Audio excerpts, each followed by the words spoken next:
I'm sure you do.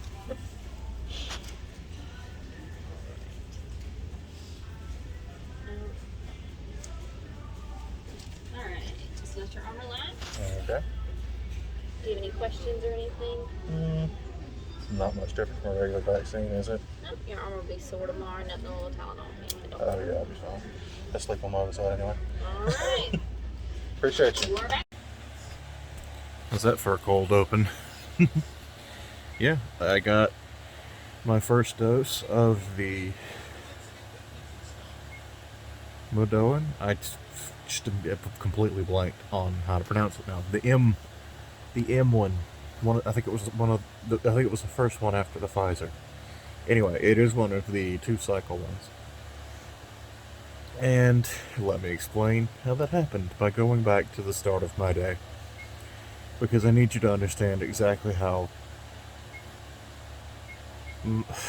mildly crazy this day was. So I get up. By get up, I mean finally decide to drag myself out of bed at a little after noon, and I step out, and I'm just kind of getting my bearings like I usually do if someone's awake, or even if they're not. And Dad draws my attention to Coco, our Cocker Spaniel. Half her face is swelling. This is a thing we have to deal with now. Now, before I go through this story, I want you to know she's fine. She's eating, she does not seem to be in pain, and any discomfort is minor. And by that I mean she's drooling, and I think it bothers her a bit, but not much. She's not one to be bothered by things. She does not seem to be in any pain. It doesn't hurt to touch it. Anyway, know that she's fine when I explain these things. So, yeah, I immediately check it out, and my first suspicion is some sort of allergic reaction or bug bite. And sure enough, some swift Googling says, yeah, that's probably all it is. But you definitely want to get a vet to check. Alright. Well, Mom had therapy today. She's doing, I don't know if I've mentioned her doing that on here or not. I'll just say that she's doing well. She is in good spirits about keeping up with it, and that's fantastic. But we give her a call, and then we're like, hey, I didn't want you to just come home and see the dog's face swollen and panic. So the dog's face is a little swollen. Jesus. Yeah, when I googled it, it's like, yeah, this is really common. It's probably just these two things, especially if it happened as fast as it did, and it did, because when we talked to Mama, she's like, her face looked a little weird this morning, but not enough to really draw my attention. So, and I can confirm that it was, swelling and getting worse at a rapid pace for something like that. Like I said, I got up around around noon, 12:30, something like that, and we got her to the vet a little after 2, and in just that like hour and a half, 2 hours, something like that, it was noticeably worse. Like her eye was starting to gunk up, and just it was definitely noticeably worse. So we get her up to the vet after Mom gets home. We unload the groceries she's picked up, and me and her get in the car and get Coco in the car, and we ride to the vet. And we get there, and sure enough, she's like, yeah, it's probably just allergies. We went through a whole bunch of other, stuff, because like we're fighting a losing battle with a bacterial infection in her ears.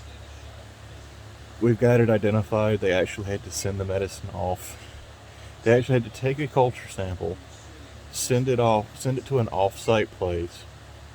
That place analyzed it and sent it to another off-site place where they would make a specific medicine for it.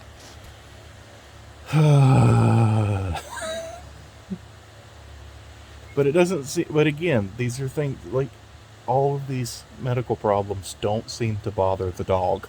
She seems to just be like, why won't you leave me alone about most of this? But yeah, we get her there, and the doctor gives her a shot of basically dog Benadryl. And from my understanding, the only thing dog about it is the dose. And a steroid, just, both to help bring the swelling down, because again, we're all pretty sure it's an allergic reaction. And, lo and behold, this afternoon, um, while it's not completely gone, not by a long shot because of how bad it was, but we can tell it's receding because, like, her eye was, or thankfully it's her bad eye. She does have one, like, it's clouded. We're not sure if it's completely, but she's completely blind in it, but she's definitely got reduced vision in this eye.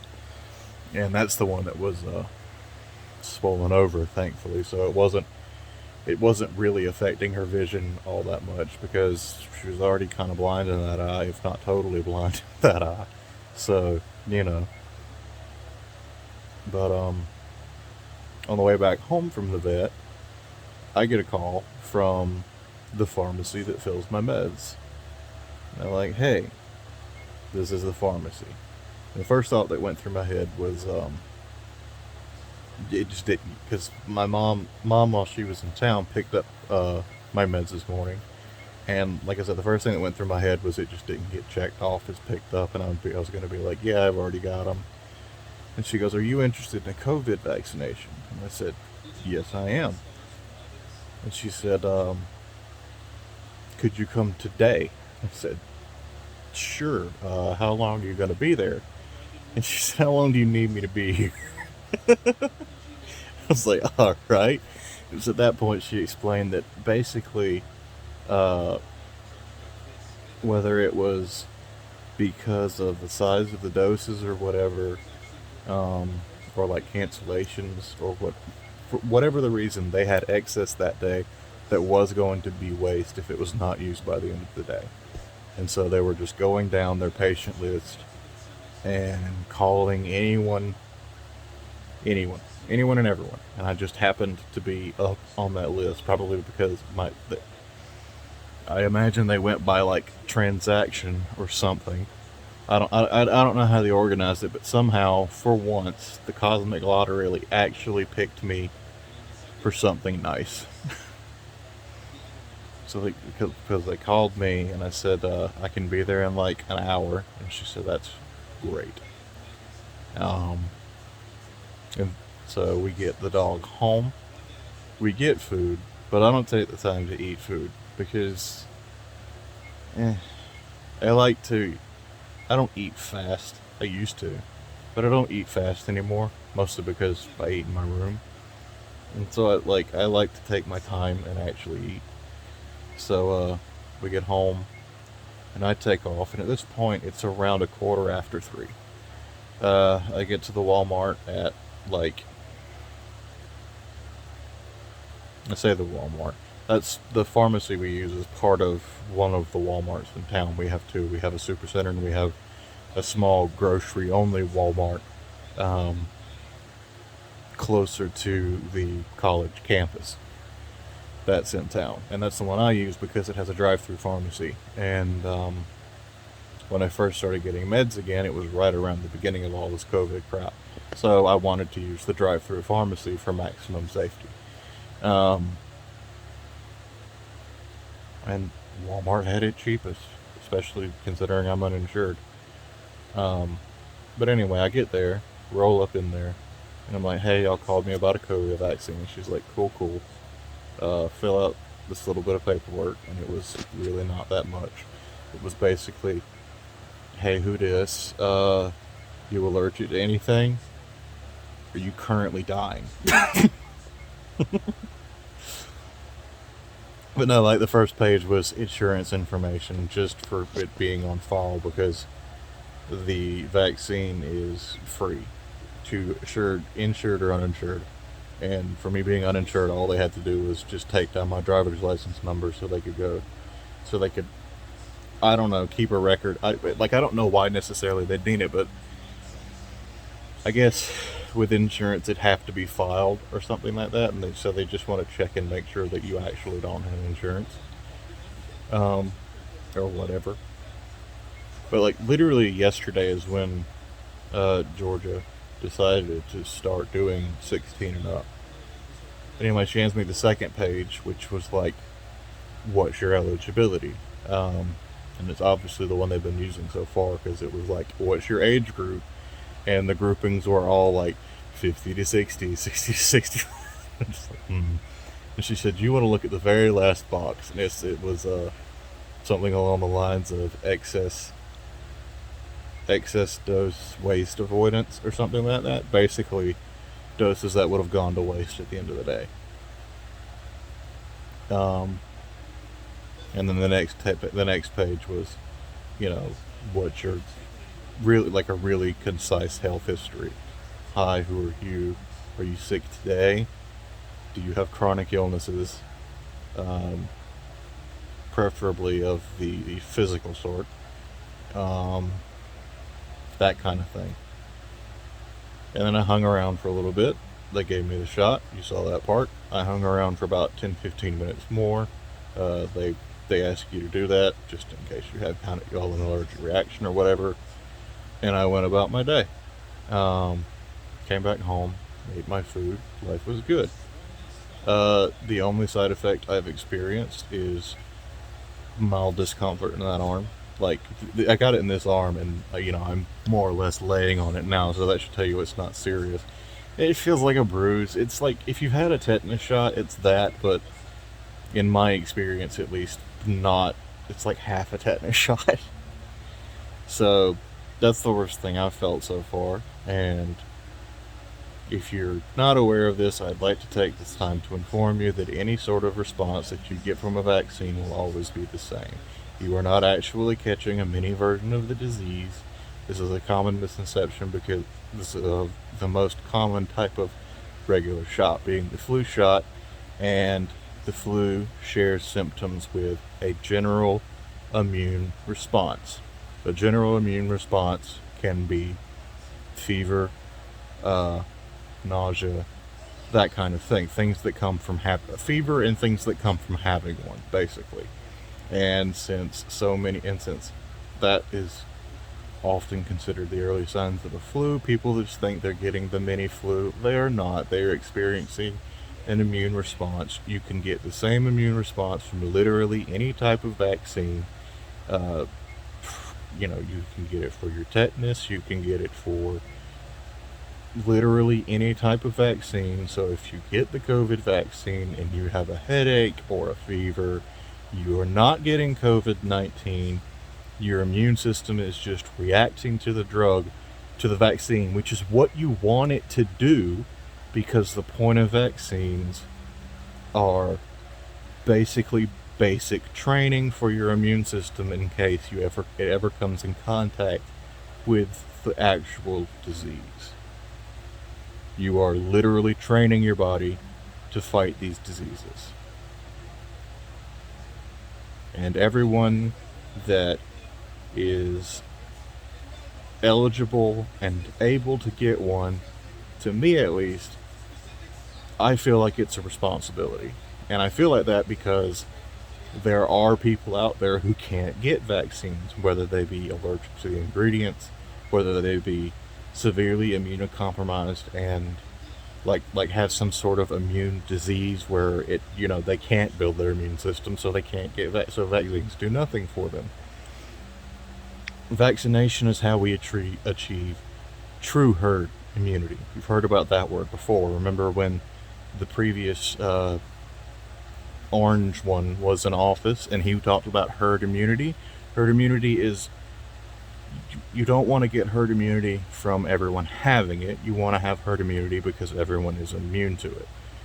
This also, it's good to remember that even though if you are vaccinated, please continue wearing a mask just to make life easier for everyone involved, because you do not want to be that guy having the argument at the front door of the grocery store. No, I'm vaccinated. don't care. You can still be carrying it on your breath. Just because you can't catch it doesn't mean you can't spread it. It just means you won't actually get sick. And we already have people spreading this without actually getting sick. So there's no real way to know if you're spreading it anyway. Just wear the mask. Just stop being a child and wear the mask. Or stay home.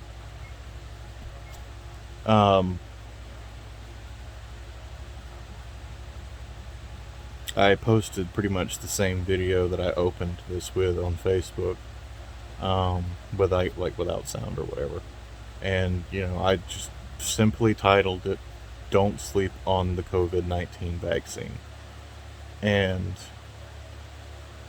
it wasn't caught in that video. I've said this before I started recording, but I half made a joke to the lady. When I said, "Hey, can I record this?" and she's like, "Yeah, that's fine." I said, "I have some skeptical relatives," and she's like, I totally understand. I'm like, "I'm sure you do."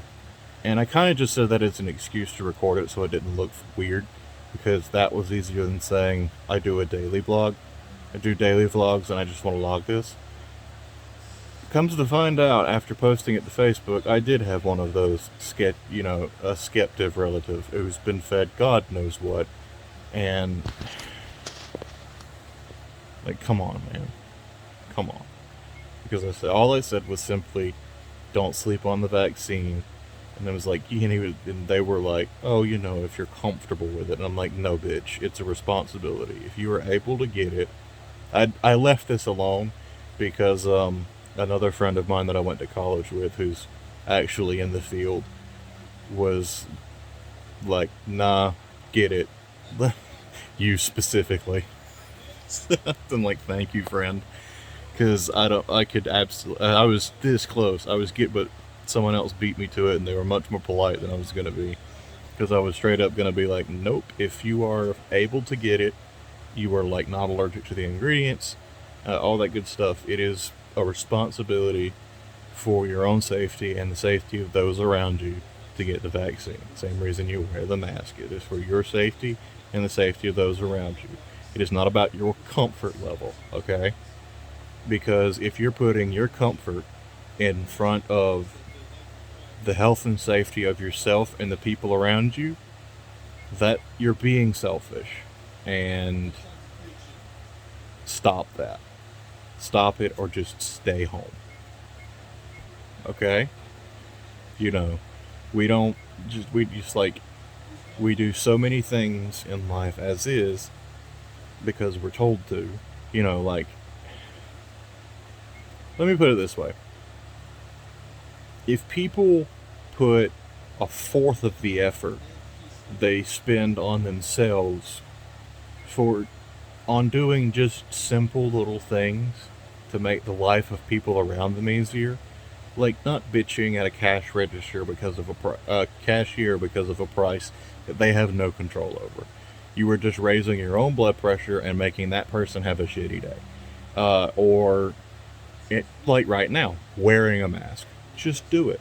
Just wear the mask, or stay home if you don't want to wear it. Because all you're doing is causing a problem